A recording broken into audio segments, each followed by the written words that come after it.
जंगल में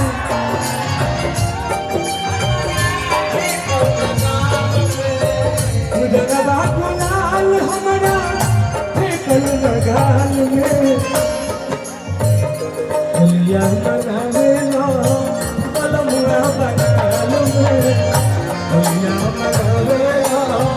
बलमुआ बगाल में रंगवा गुलाल हमारा रंगवा गुलाल हमारा फेंकल लगाल में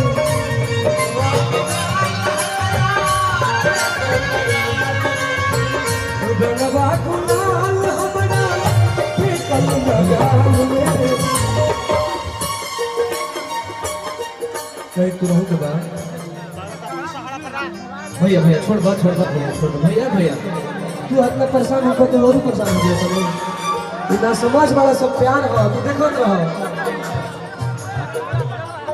हर की रंगवा गुलाल हमारा फेंकल लगाल में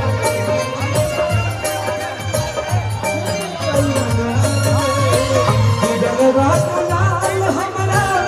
फेंकल लगाल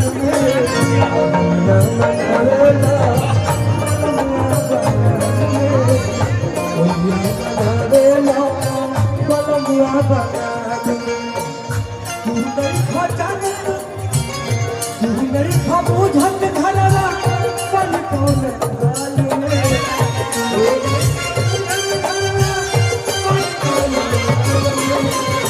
बुझत घरवा पल कौन गाल में होलिया मनावे लो बलमुआ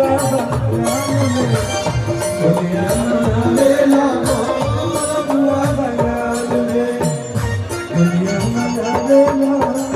बलमुआ बगाल में होलिया मनावे लो बलमुआ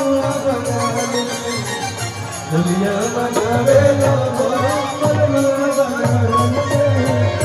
दुनिया मनावे लो बलमुआ बगाल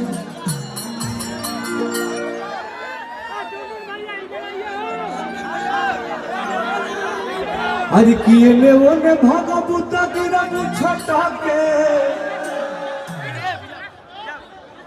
अभी हर